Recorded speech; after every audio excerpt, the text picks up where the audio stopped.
और आइए अब हम आपको अपनी दूसरी महत्वपूर्ण खबर की ओर लिए चलते हैं। बांग्लादेश में मोहम्मद यूनुस के नेतृत्व में बनी अंतरिम सरकार के बाद से ही बांग्लादेश की पाकिस्तान के साथ नजदीकी बढ़ती जा रही है। इस सब के बीच बांग्लादेश और पाकिस्तान के बीच 50 से भी ज्यादा सालों के बाद कारोबार भी शुरू हो गया है। वहीं बांग्लादेश में शेख हसीना की सरकार को अपदस्थ करने में महत्वपूर्ण भूमिका निभाने वाले छात्र भी अब अपनी अलग राजनीतिक पार्टी बनाने की तैयारी कर रहे हैं।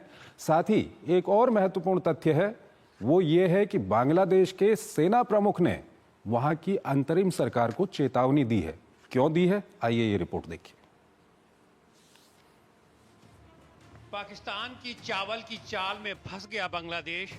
चावल के बहाने बांग्लादेश को जन्मजात दुश्मनी भुलाने पर मजबूर कर दिया पाकिस्तान। यूं तो दोनों देशों के बीच संबंधों में नरमी शेख हसीना के अपदस्थ किए जाने के बाद से ही आनी शुरू हो गई थी, लेकिन इन संबंधों पर सरकारी मुहर मंगलवार को लगी जब चावल से लदा एक जहाज कराची से बांग्लादेश के लिए रवाना हुआ। 1971 युद्ध और बंटवारे के बाद पहली बार दोनों देशों ने डायरेक्ट ट्रेड शुरू किया है। इसी महीने दोनों देशों के बीच 50,000 टन पाकिस्तानी चावल खरीदने पर सहमति बनी थी।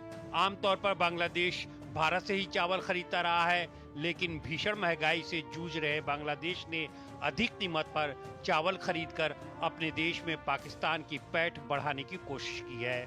व्यापार से परे इस्लामाबाद और ढाका के बीच राजनयिक और सैन्य सहयोग में अभूतपूर्व बदलाव भी देखने को मिला है।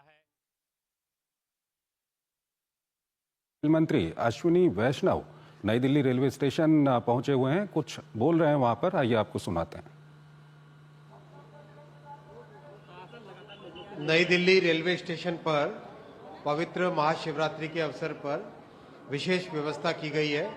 होल्डिंग एरिया बाहर बनाया गया है और जो भी पैसेंजर्स आते हैं पहले होल्डिंग एरिया में टिकट लेके उसके बाद में जो आप ये लाइन देख रहे हैं, इस लाइन में एक व्यवस्थित तरीके से सब जाते हैं और डेली 3-4 स्पेशल्स चलाने की जो जरूरत पड़ रही है उसके हिसाब से चलाई जा रही है। आज भी स्पेशल चल रही है, आज 2 चल चुकी है अभी तक और यथासंभव व्यवस्थित तरीके से चल रही है। तो आइए वापस हम आपको महत्वपूर्ण जो अंतर्राष्ट्रीय खबर है उसकी ओर लिए चलते हैं। बांग्लादेश में मोहम्मद यूनुस के नेतृत्व में बनी अंतरिम सरकार के बाद से ही बांग्लादेश की पाकिस्तान के साथ नज़दीकी बढ़ती जा रही है। साथ ही बांग्लादेश में जो छात्र वहां पर आंदोलनरत थे शेख हसीना के वक्त पे, वो राजनीतिक दल बना सकते हैं, इस तरह की भी खबर है। और वहीं जो बांग्लादेश के सेना प्रमुख हैं उन्होंने वहां की अंतरिम सरकार को चेतावनी भी दी है। ये रिपोर्ट आपको दिखाता है। पाकिस्तान की चावल की चाल में फंस गया बांग्लादेश। चावल के बहाने बांग्लादेश को जन्मजात दुश्मनी भुलाने पर मजबूर कर दिया पाकिस्तान। यूं तो दोनों देशों के बीच संबंधों में नरमी शेख हसीना के अपदस्थ किए जाने के बाद से ही आनी शुरू हो गई थी, लेकिन इन संबंधों पर सरकारी मुहर मंगलवार को लगी जब चावल से लदा एक जहाज कराची से बांग्लादेश के लिए रवाना हुआ। 1971 युद्ध और बंटवारे के बाद पहली बार दोनों देशों ने डायरेक्ट ट्रेड शुरू किया है। इसी महीने दोनों देशों के बीच 50,000 टन पाकिस्तानी चावल खरीदने पर सहमति बनी थी। आमतौर पर बांग्लादेश भारत से ही चावल खरीदता रहा है, लेकिन भीषण महंगाई से जूझ रहे बांग्लादेश ने अधिक कीमत पर चावल खरीदकर अपने देश में पाकिस्तान की पैठ बढ़ाने की कोशिश की है। व्यापार से परे इस्लामाबाद और ढाका के बीच राजनयिक और सैन्य सहयोग में अभूतपूर्व बदलाव भी देखने को मिला है। जानकार इस दोस्ती के पीछे का मकसद आपसी संबंधों को बढ़ाना कम भारत को परेशान करना ज्यादा मानते हैं। दो देशों के बीच व्यापार में कोई दिक्कत नहीं है, लेकिन मंशा साफ होनी चाहिए। बड़ी बात यह है कि यूनुस सरकार ने पाकिस्तान के साथ अपने संबंधों को प्रगाढ़ करने के लिए अपनी ओर से भी पहल की है। यही कारण है कि पाकिस्तान से आए सामान का भौतिक निरीक्षण तक बंद कर दिया गया है। कारोबार के बहाने चटगांव में पाकिस्तान के जहाज की मौजूदगी बंगाल की खाड़ी क्षेत्र में भारत की सुरक्षा चिंता को बढ़ा सकती है। इस बीच यूनुस की अंतरिम सरकार को बड़ा झटका लगा है। शेख हसीना को सत्ता से बेदखल करने में अहम किरदार निभाने वाले छात्र नेता मोहम्मद नाहिद इस्लाम ने सूचना और प्रसारण सलाहकार के पद से इस्तीफा दे दिया है। बताया जा रहा है कि ये छात्र अपनी नई सियासी पार्टी बनाने जा रहे हैं। बुधवार को इस नई पार्टी का ऐलान हो सकता है। खबर है कि नाहिद संयोजक के रूप में नई पार्टी का नेतृत्व करेंगे। बांग्लादेश के चुनाव आयोग ने रविवार को कहा कि अंतरिम सरकार द्वारा देश के अंदर कई बड़े सुधारों के लिए 2 समय सीमा तय की गई हैं।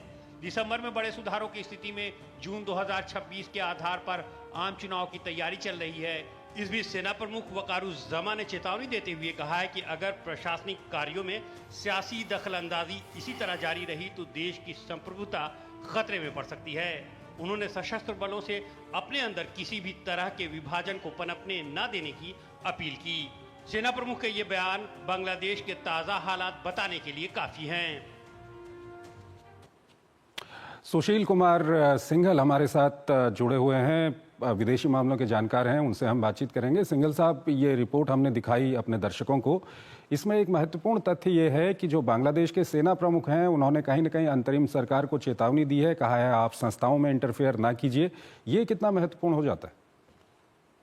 देखिए, अभी जैसा कि आपने रिपोर्ट में बताया कि उसमें चेतावनी जो दी गई है सेना प्रमुख की तरफ से, उन्होंने पहले भी 1-2 बयान दिए थे जिसमें उन्होंने कहा था इनडायरेक्टली अंतरिम सरकार से कि जो सुरक्षा की स्थिति है जो उसको जो है संभाला जाए। और अब जो है उन्होंने बहुत ओपनली बोल दिया है कि अगर ये हालात नहीं बदले तो बांग्लादेश को समस्याओं का सामना करना पड़ेगा। और उन्होंने अपने बयान में ये भी कहा है कि जो है जब तक चुनाव नहीं होंगे तब तक वो शायद पद पे बने रहेंगे। तो एक तरीके से उन्होंने बताया है कि सेना अब अपनी जिम्मेवारी की समझती है और अगर अंतरिम सरकार ने प्रॉपरली काम नहीं किया तो एक हो सकता है कि आर्मी का सेना कोई कड़ा कदम भी उठा सकती है, ये इस तरह का संकेत है। दूसरा सवाल सर, संक्षेप में बताइएगा।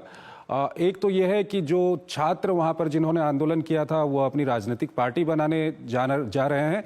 दूसरा, पाकिस्तान और बांग्लादेश के बीच में संबंध जिस तरह से बढ़ रहे हैं, संक्षेप में सर। यह है कि जो छात्र हैं वो बहुत उनकी जो उम्मीद थी कि एकदम इलेक्शन हो जाएंगे, वो इलेक्शन नहीं हो रहे हैं और जिस तरह से वो चलाना चाहते थे सरकार को वो नहीं चल पा रही है उनके हिसाब से। तो वो इसलिए अपने बड़ा क्लियर है कि वो अपनी अलग से पॉलिटिकल पार्टी बना करके ठीक है। पाकिस्तान बांग्लादेश में जो संबंध बढ़ रहे हैं, पाकिस्तान बांग्लादेश के जो संबंध बढ़ रहे हैं, अंतरिम सरकार जो है भारत से दूरी बनाने की कोशिश कर रही है क्योंकि वो सोचते हैं कि शेख हसीना की वजह से कहीं ना कहीं ये भारत से दूरी बनाने की एक कोशिश है अंतरिम सरकार की। हालांकि बांग्लादेश के अंदर में जो आवाम का एक बड़ा तबका है जो भारत से नजदीकी चाहता है। सिंघल साहब, बहुत बहुत धन्यवाद आपका हमारे इस कार्यक्रम में जुड़ने के लिए और अपना महत्वपूर्ण विश्लेषण हमारे दर्शकों के सामने रखने के लिए।